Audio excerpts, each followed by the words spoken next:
سیلاب کی جو آج آپ کی میں خبریں میں دیکھا، بڑی خوفناک خبریں آ رہی ہیں میاں صاحب. یہ لاہور میں جو یعنی ایک طرف تو یہ خبر آئی کہ بھئی ایک مناسب اگر یہ انلیگل کنسٹرکشن نہ ہوئی ہوتی، یہ انلیگل یا ہاؤسنگ سوسائٹیاں بننے کی اجازت، یہ ہاؤسنگ سوسائٹیاں تو لے کے بیٹھ کی میاں صاحب اس ملک کی معیشت کو بھی اور اس ملک کی سیاست کو بھی. تو لیکن یہ مجھے ذرا ایک منسٹر موصوف سے بات کرتے ہیں، ذرا ان سے بات کرتے ہیں، ان کی بات سنتے ہیں اور پھر دیکھتے ہیں بات کدھر جاتی ہے. سنائیں. یہاں پہ ہم کھڑے ہیں، راوی بھی اس وقت ہائی فلڈ میں ہے. اس سے جو پوزیشن ہے وہ خطرے والی ہے. یہ جو شادرے کا علاقہ ہے یہ سب سے پہلا ہے جو کہ ہٹ ہوتا ہے. اسی وقت بھی راوی میں سیلاب آتا ہے، لاہور کی طرف آتا ہے. آج رات جو ہے وہ کافی کرٹیکل ہے. میاں صاحب کافی کرٹیکل نائٹ وہ بتا رہے ہیں، مگر سوال یہ ہے کہ یہ جو انلیگل کنسٹرکشنز ہیں، ڈان میں کل کوٹ کیا میں نے اور اس میں بھی کراچی میں بھی یہی ہوا اور آج یہاں بھی یہی ہو رہا ہے. ایک ہی بیماری ہے ہر جگہ پہ. ذرا اس کو ذرا ایکسپلین کریں. آپ کے پاس ڈیٹا ہے کہ کتنے لاکھوں مربع ایکڑ یا بٹا جگہ جو ہے وہ گھیر کر آبادیوں کو پانی نے گھیر لیا ہے. جی دیکھیں قائد صاحب، آج کی جو رپورٹ ہے وہ بڑی سنگین رپورٹ ہے اور ابھی جو رپورٹ آئی ہے پانی کے ڈسچارج کی وہ میں آپ کے سامنے رکھتا ہوں، پھر ہم اس پہ آتے ہیں کہ کس دریا پر کتنی تجاوزات جو ہیں وہ ہو چکی ہیں اور کتنا پانی اس سے گزر سکتا ہے اور جو نہیں گزر پا رہا، جس سے جو ہے وہ کئی دیہات جو ہے وہ ڈوب چکے، کئی شہروں میں پانی داخل ہو چکا.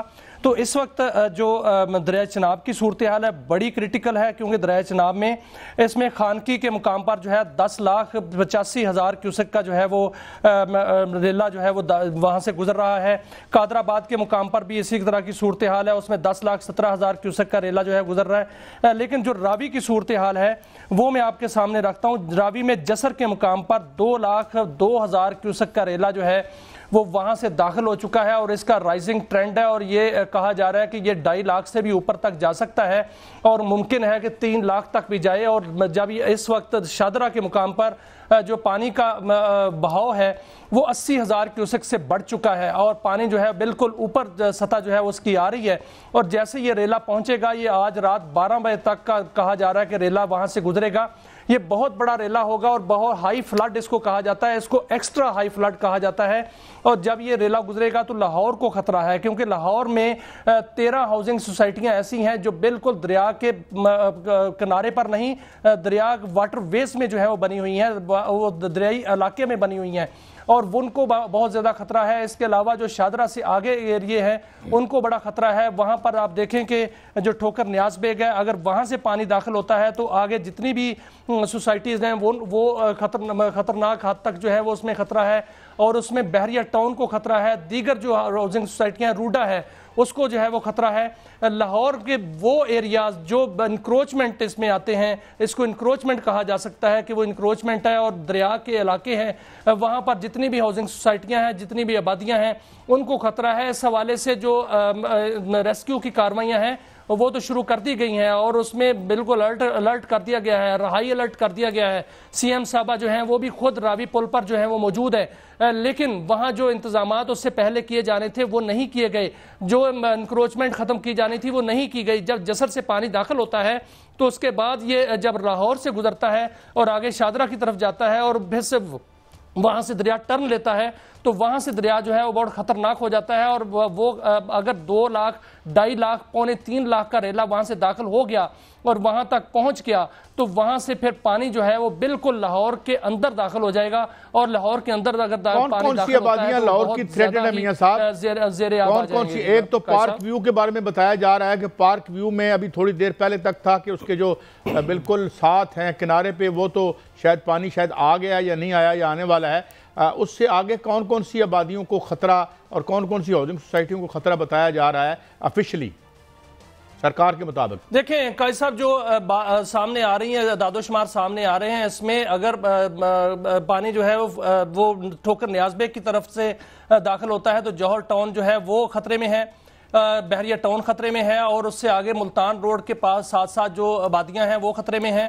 اس میں جتنی بھی انکروچمنٹ ہے، وہ جتنی بھی آبادیاں ہیں، وہ ساری کی ساری خطرے میں ہیں، اور اس میں ان کو جو ہے وہ نقل مکانی کے لیے کہا جا رہا ہے، وہاں پر وارننگ ایشو کی جا رہی ہیں، اور اس میں ضروری یہ ہے کہ کچھ راشن پانی جو ہے وہ جمع کر لیا جائے، تاکہ اگر وہ پانی داخل ہو جاتا ہے تو پانی نکلنے کا نکاسی آپ کا جو ہے وہ مناسب انتظام نہیں ہے۔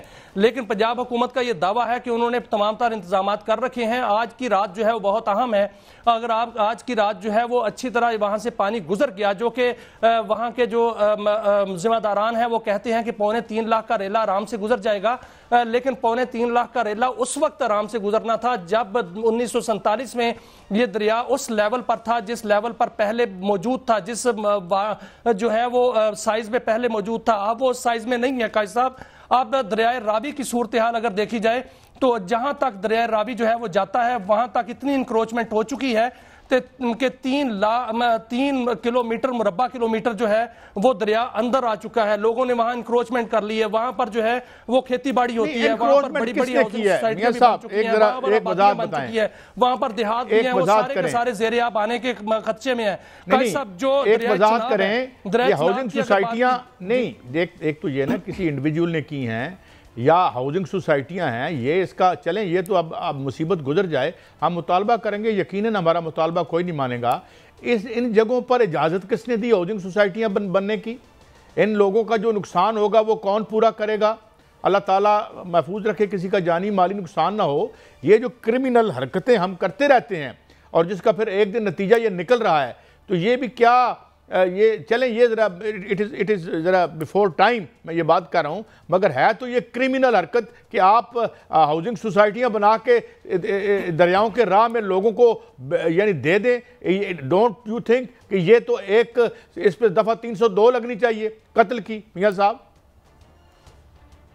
دیکھیں قائد صاحب، اصل میں حکومت کو چاہیے کہ جو سیٹلائٹ امیجز ہیں وہ نکالے، وہ دریاؤں کے نکالے، کہ دریا جو آج سے کئی سال پہلے جس راستے پر بہتے تھے اس کے سیٹلائٹ امیجز ان کے پاس موجود ہیں، سروے آف پاکستان کے پاس موجود ہیں، وہ نکالے جائیں، وہ وہاں پر جو ہے اس کی لائن اینڈ لینتھ جو ہے وہ بالکل سیدھی کی جائے۔ جو بھی اس میں انکروچمنٹ ہے اس کے ذمہ داروں کو بالکل پوچھنا چاہیے، اس کا فرانزک آڈٹ ہونا چاہیے، وہاں پر ٹیکنیکل آڈٹ ہونا چاہیے، وہاں پر جہاں سے دریا شروع ہوتا ہے پاکستان کے اندر داخل ہوتا ہے وہاں سے لے کر جہاں تک دریا جو ہے وہ پنجنت کے مقام تک جاتا ہے وہاں تک سیٹلائٹ امیجز موجود ہیں۔ وہاں بالکل یہ موجود ہے کہ پہلے دریا کن جگہوں پر جو ہے وہ بہتا تھا، کتنی انکروچمنٹ ہو چکی ہے، کون سی سوسائٹی کہاں پر بنی ہے، اس سے کس نے اجازت دی، کیسے ان کو NOC ملا۔ یہ تمام معاملات جو ہیں یہ اس میں باقاعدہ تحقیقات کی ضرورت ہے۔ سیلاب تو گزر جائے گا، یہ دن بھی گزر جائیں گے، لیکن سپٹمبر کے مہینے میں باقاعدہ طور پر CM صاحبہ کو اس کا فرانزک آڈٹ کروانا چاہیے، اور اس کا جو ہے وہ حکومت کو اس طرف آنا چاہیے کہ وہ سوسائٹیاں کس نے بنائی تھی۔ روڈا سوسائٹی جو ہے وہ جس کنارے پہ بنی ہوئی ہے، کیا وہ انکروچمنٹ نہیں ہے؟ پانی آ جاتا ہے، اس کی زمین جو ہے وہ ختم ہو جاتی ہے وہاں سے، تو پھر اس کا ذمہ دار کون تھا؟ جو کہ باقی حکومت جو ہے موجودہ حکومت اس نے بھی جاری رکھی ہوئی ہے۔ تو اس طرح دریائے چناب ہے، دریائے راوی ہے، دریائے ستلج ہے، دریائے سندھ ہے، اس پر جو ہے لاکھوں ایکڑ اراضی جو ہے وہ انکروچمنٹ میں جا چکی ہے قائد صاحب۔